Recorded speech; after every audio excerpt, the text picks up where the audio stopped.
Hey, how's it going, guys? Happy Sunday. Thanks for stopping by. So I worked today, and the old back is not feeling good, Talked about yesterday, I pulled a muscle and barely made it through the day. Geez, it was tough, but hopefully with some good rest tonight, I'll feel better tomorrow. Didn't sleep good last night, man. I could not get comfortable. My back I would doze off for about 45 minutes and then wake up, and it was a rough night. So we got through the day though, and I've done some spring tidying up today. I've removed my heater, which used to be on this door here. I put it away for the season. Hopefully I won't need it again until about, I guess, October. And I've taken some of the heavy bedding off back here and put that away, and hope I don't need that again until about October. So it looks like the freezing temperatures are gone, but you never can tell. April is a strange month. Sometimes we even have snow in April, but from my experience with this region, it's just a one little short-term thing for just a couple of hours. So hopefully all of my winter equipment is put away for the season. So let's think about what else is happening. Oh, here's a funny thing. So I get off work today and I go over to Planet Fitness. I walk in the men's locker room. There's a big sign in there: "We are temporarily out of hot water." I'm like, no way. No, this is not happening. I wanted that hot shower for my back. So the front desk people said that something had happened. They should be back on with the hot water in a day or so. So I thought, well, do I drive all the way across town to the next Planet Fitness, or do I just go back to work and use the facilities there? We have everything except a shower at work. So I just went back there and did like the sponge bath thing. I can get by a day with that. I used to camp a lot, and it's amazing how you can clean up with just a sink, so I'll get by a day, but I did want to stand in that long hot shower and just ease my muscles in my back. But maybe tomorrow, if they're still out, I'll just drive across town and go to the next Planet Fitness. But today I just didn't want to deal with it. So that's how the day went. Not much to talk about today, other than that shock I got at Planet Fitness. I guess tomorrow I will call them before I head over there to make sure they get their hot water situation resolved, because I want that long hot shower. But the good thing is I do have the black card, so I can go to any location. And I knew once I start traveling across the country and all, I would need that, and just went ahead and got that card to begin with when I first signed up. So I have used the other location one time. It's in a part of town, it's called Mount Juliet. It's a suburb of Nashville. It's a beautiful area. Everything out there is new. It's booming out there. I mean, this place has just all of these buildings and all have popped up in the last few years. And the Planet Fitness is a brand new facility. It's much nicer than the one I go to on a daily basis. But the only reason I don't go to Mount Juliet much is because I don't know a whole lot of people out there, and I just don't hang out in that area. But it is a beautiful suburb of Nashville. It's so new and clean and everything. They got a huge mall out there.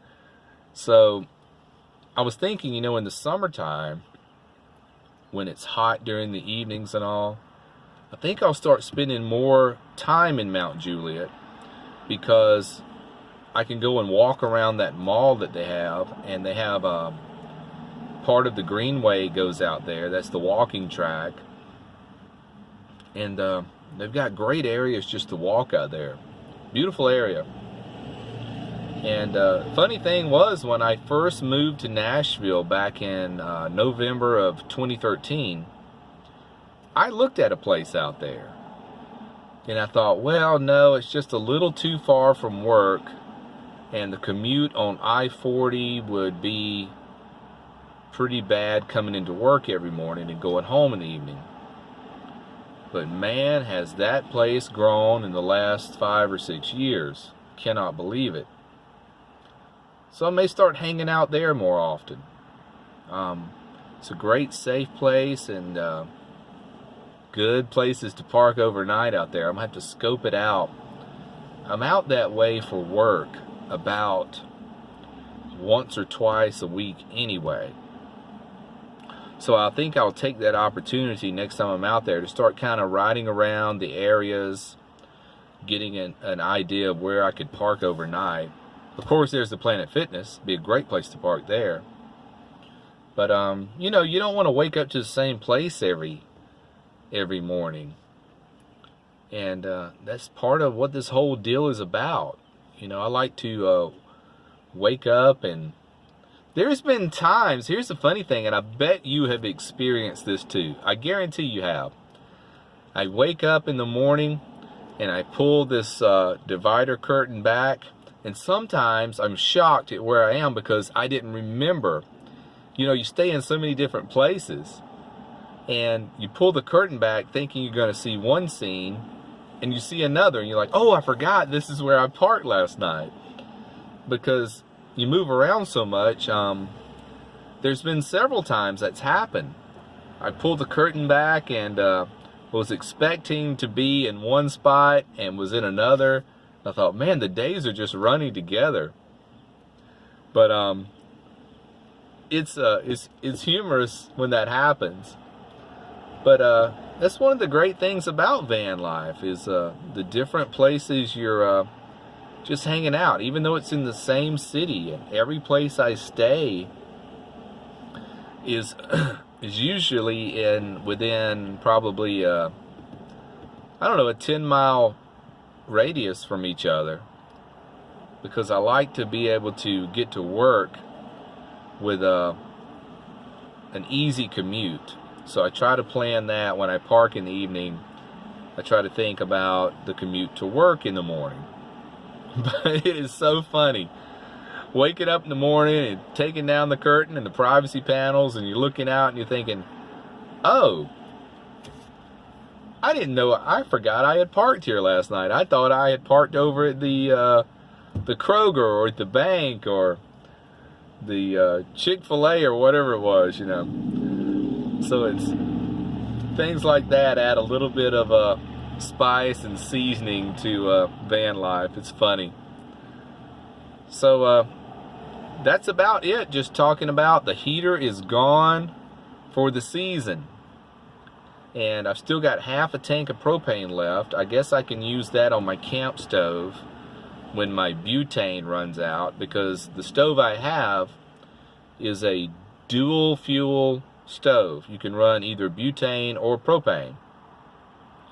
And I've got about a half a can of butane left and a half a tank of propane. And when I say tank of propane, I mean the little green bottles.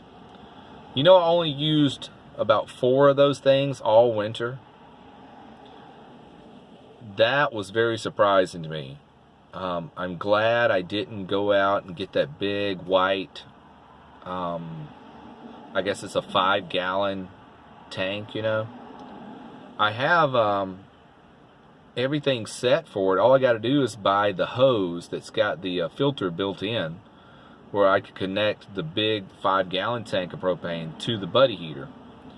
And the hose only costs like $30. And I held off on doing that because I wanted to see just how much propane I use for heat.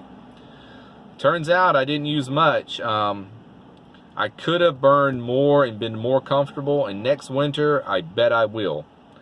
But with this first winter, I wanted to just, you know, try to take it easy on expenditures and that kind of thing. So I guess we'll wrap it up now. Looks like we're at 10 minutes. And you know I like to stay at 10 minutes. I don't want to take up too much of your time. I know you're busy people. But it's great to see you. And I'm glad you stopped by. And take care of yourself. Be well. And remember to click the bell so we can keep in touch. See you next time. Bye.